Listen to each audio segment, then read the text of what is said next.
Hello students, and welcome back to the another part of chapter 8, Sindbad the Sailor. In previous classes students we had discussed up to here, and today we will read from this line. Okay, so let's get start.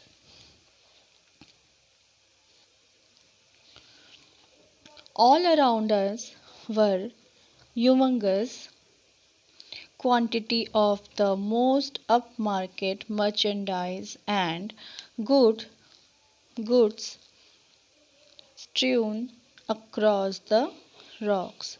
Some buried under the rocks, but at that time it only made the situation gloomier.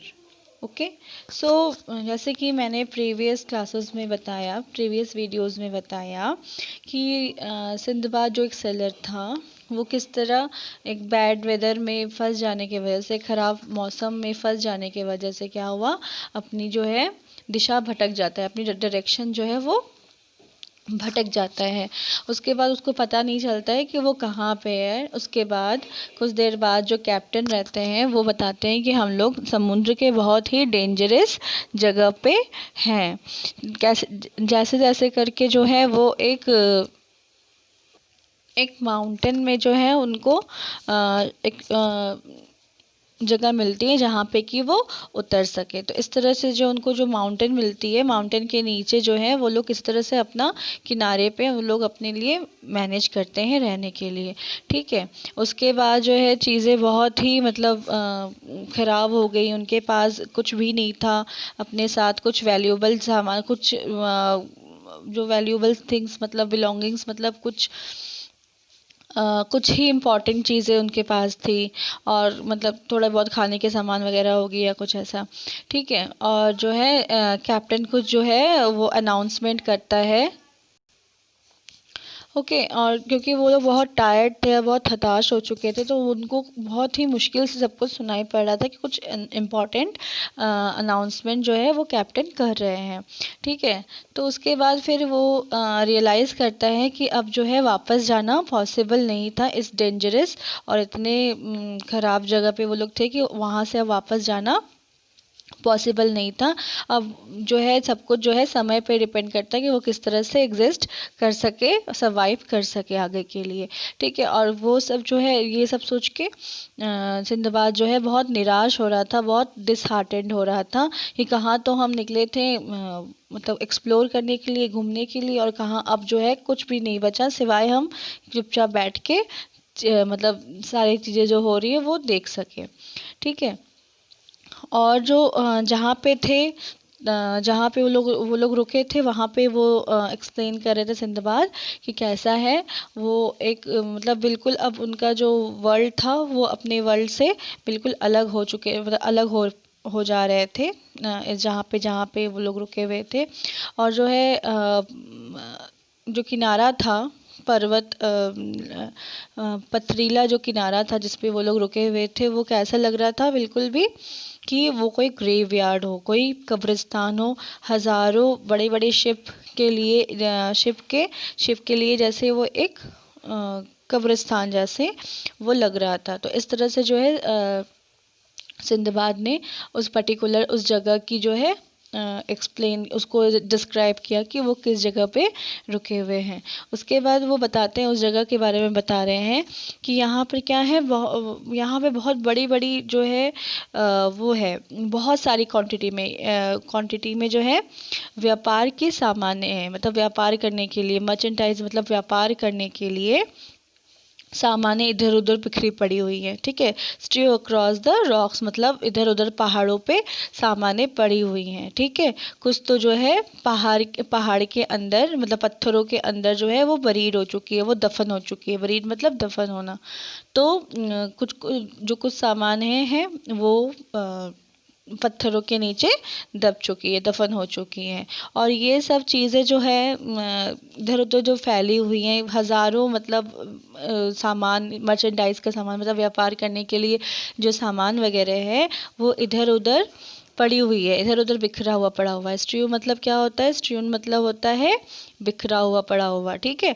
तो मतलब just because उनका ship जो है वो क्या हो गया था, वो ख़राब हो गया था, टूट फूट गया था, तो इसके वजह से जितने भी सामान थे इधर उधर पूरा फैल गया था। और इससे क्या हो रहा है, इससे जो सिचुएशन बन रही है, इससे और जो सिचुएशन है वो क्या है, ग्लूमियर। और ग्लूमियर मतलब क्या होता है, बहुत उदास, मनहूस मनहूस सा एक सिचुएशन हो रहा है। ओके स्टूडेंट्स,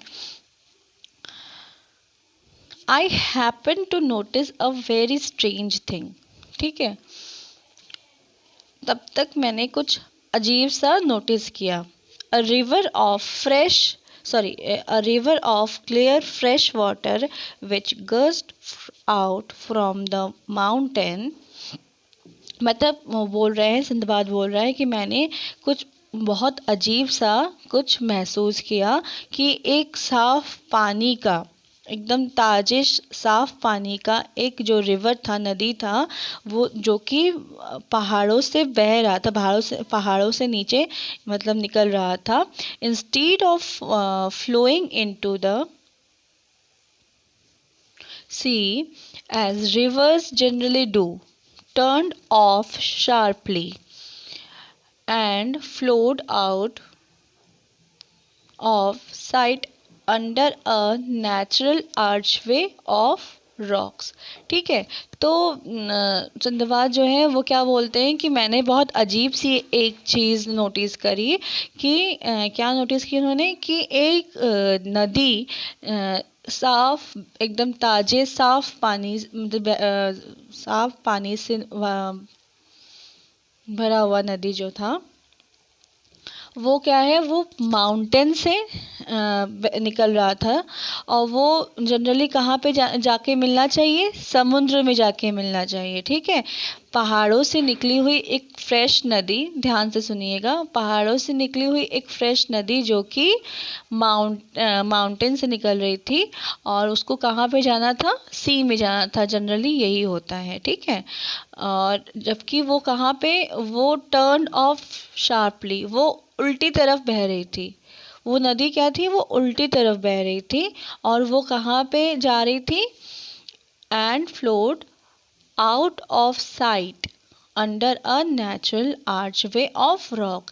तो एक पत्थर की बनी हुई एक आर्चवे, आर्चवे क्या होता है, आर्चवे मीन्स मेहराब बोलते हैं। आर्चवे कुछ इस टाइप का होता है। ओके स्टूडेंट्स, सपोज अगर एक केव है, केव का कैसे होगा, एंट्री आप ज़रा इमेजिन करके देखिए, तो जो शेप बन रहा है उसी को आर्चवे बोलते हैं, ठीक है, इस तरह से कुछ। ओके स्टूडेंट्स, सो उसने, सिंदबाद ने क्या देखा कि जो नदी का पानी था वो किधर की तरफ बह रहा था, किधर की तरफ वो टर्न ऑफ हो गया था, वो टर्न ऑफ हो गया था एक नेचुरल, मतलब एक पत्थर से, वो मतलब स्वाभाविक उसको बनाया नहीं गया था। नेचुरल मतलब जो अपने आप बना, ठीक है। तो अपने आप एक आर्चवे बना था, मतलब ऐसे जैसे मैंने बताया आपको, ठीक है, इस तरह का कुछ। तो उसकी तरफ जो है पत्थरों से बना हुआ आर्चवे की तरफ वो नदी जो है जाके मिल रही थी। Okay students, so I was very curious to see this.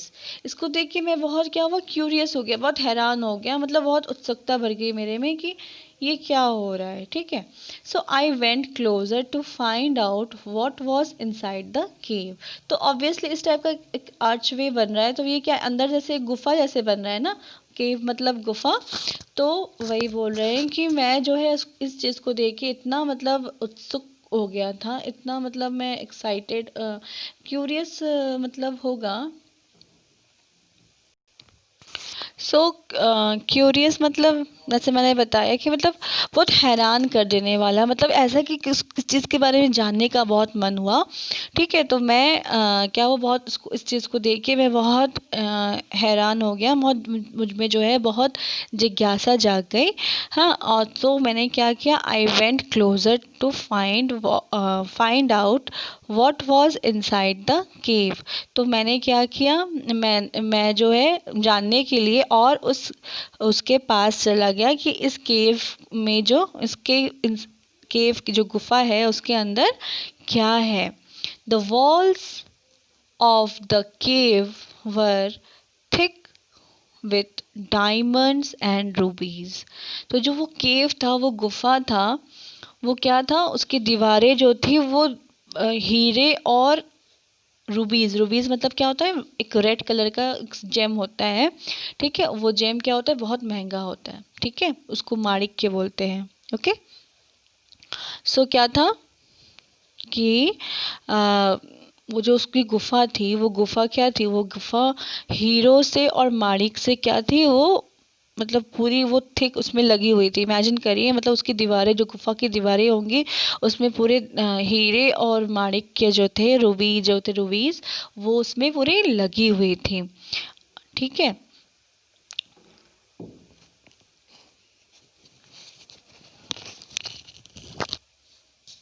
फिर क्या बोल रहा है कि and masses of crystal and ambergris were scattered all over the floor. मतलब क्रिस्टल, ठीक है, क्रिस्टल आपको पता है कि क्रिस्टल क्या होता है।